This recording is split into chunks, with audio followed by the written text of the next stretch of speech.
গণতন্ত্র রক্ষার আন্দোলনে রাজপথ থেকে ভবিষ্যতেও পিছু হাঁটবে না নারীরা।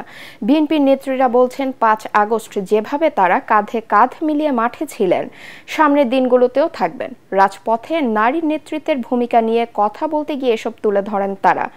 দেশকে এগিয়ে নিতে তরুণদের রাষ্ট্রীয় কাজে আরও সম্পৃক্ত করার পক্ষেও মত দেন বিএনপি তৃণমূলের নেত্রীরা। রিপোর্ট করছেন SM আশরাফ। জুলাই গণঅভ্যুত্থানে পুরুষদের সাথে সমান তালে কণ্ঠ জোরালো করেছেন নারীরাও। মনে করা হয় বাংলাদেশের কোনো আন্দোলনে নারীদের এতটা সম্পৃক্ততা চোখে পড়েনি। বিএনপির তৃণমূলের নেত্রীরা বলছেন নারীদের শক্তিকে ছোট করে দেখার উপায় নেই। ন্যায় এবং ন্যায্যতার প্রশ্নে তারা খালেদা জিয়ার মতোই আপোষহীন থাকতে চান। আমাদের নারী নেতৃত্বের অগ্রদূত কিন্তু দেশনেত্রী বেগম খালেদা জিয়া। দেশনেত্রী বেগম খালেদা জিয়ার যে আপোষহীন নেতৃত্ব এবং ওনার আপোষহীন নেতৃত্বের কারণে কিন্তু আজকে ৫ই আগস্টের গণ অভ্যুত্থান। আমরা ৫ই আগস্টের আগে আমরা ঐক্যবদ্ধভাবে নারীরা রাস্তায় ছিলাম। আবারও যদি এরকম অপশক্তি জেগে উঠে আমরা আবারও ঐক্যবদ্ধভাবে নারীরা রাস্তায় নেমে পড়বো, কারণ সেই শিক্ষা আমাদেরকে দেশনেত্রী বেগম খালেদা জিয়া দিয়ে গেছেন। ৮৬ সালে ওনার আপোষহীনতার কারণে কিন্তু গণতান্ত্রিক সরকার গঠিত হয়েছিল। তো সে আপোষহীন নেতৃত্ব নিয়ে আমরা সামনে এগিয়ে যাব এবং আমরা আবারও ঝাঁপিয়ে পড়ব যদি কোনো অশুভ শক্তি আবার আমাদেরকে ওইভাবে আমাদের ঘাড়ে চেপে বসে। আমরা কিন্তু কেউ ভয় পাইনি।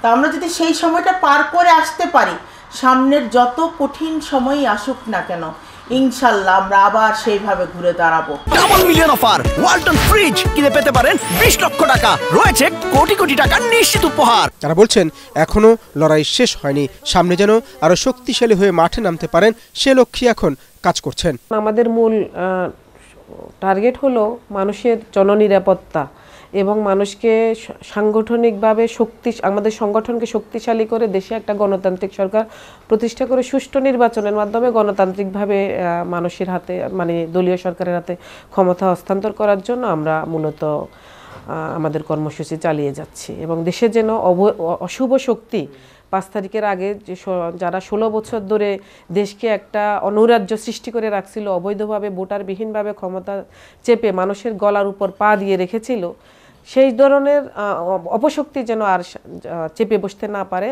আমরা এখন আসলে সেদিকে বেশি নজর রাখছি। সবার কাছে একটাই অনুরোধ, আপনারা হিংসা বিতৃষ্ণা সব ভুলে সবাই সুন্দরভাবে সবার সাথে একের সাথে একে হাত পরস্পরে ভালোবাসা দিয়ে সবার সংস্পর্শে এসে একসাথে থাকেন। ইনশাল্লাহ আমরা সামনের দিনগুলো সুন্দরভাবে আনতে পারবো দেশকে। তবে বিভিন্ন নেতিবাচক কর্মকাণ্ডে যারা দলের সুনাম নষ্ট করছেন তাদের ব্যাপারে আরো কঠোর হওয়ারও মত দেন তারা। দলের অনেক সুনাম নষ্ট হচ্ছে, এটা আমাদের অস্বীকার করার কিছু নেই। আর যারা সুনাম নষ্ট করছে এটা আসলে সবাই জানে, এরা হলো এরা যে সরকার ক্ষমতা আসে সেই সরকারের সাথে এরা মিশে যায়। দেশনায়ক তারেক রহমান তাদেরকে বয়কট করছে, বহিষ্কার করছে, তাদের পদ স্থগিত করছে এবং আমার কথা হলো তারেক রহমানের সাথে আমি সুর মিলিয়ে বলবো তাদেরকে সাংগঠনিকভাবে যেমন বয়কট করা হচ্ছে এবং আমি সমাজের লোকজনকে বলবো সামাজিকভাবে তাদেরকে বয়কট করা উচিত। অনেকেই নোংরামি কাজগুলো করে যাচ্ছে, কিন্তু আসলে এটা কিন্তু আমাদের দলের কিন্তু একটা এই বিগত ১৭ বছর পরে কিন্তু একটা দুর্নাম হচ্ছে, যে এই দুর্নামের ভুক্তভোগী কিন্তু আমরা সবাই হব।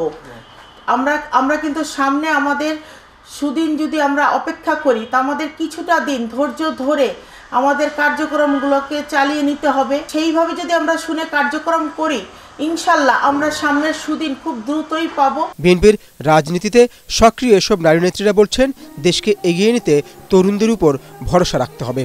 বিগত ১৬ বছর যারা অবৈধ অপশক্তি চেপে বসেছিল তাদেরকে সরানোর জন্য তরুণ সমাজ যে ভূমিকা রেখেছিল, সেখান থেকে আমরা বুঝতে পারি যে তরুণ নেতৃত্বের হাতে নেতৃত্বটা দিয়ে তরুণরা যে নেতৃত্ব দিতে পারবে না, এই ধারণা থেকে আমাদেরকে পিছিয়ে আসতে হবে। অনেকে মনে করে যে এখনো তরুণ, ওরা কিভাবে নেতৃত্ব দিবে।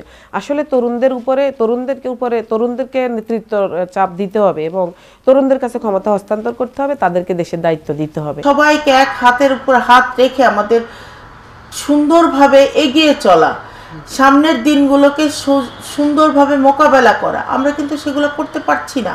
SM Ashraf, ATN Bangla, Dhaka. এরকম কোনো সুযোগ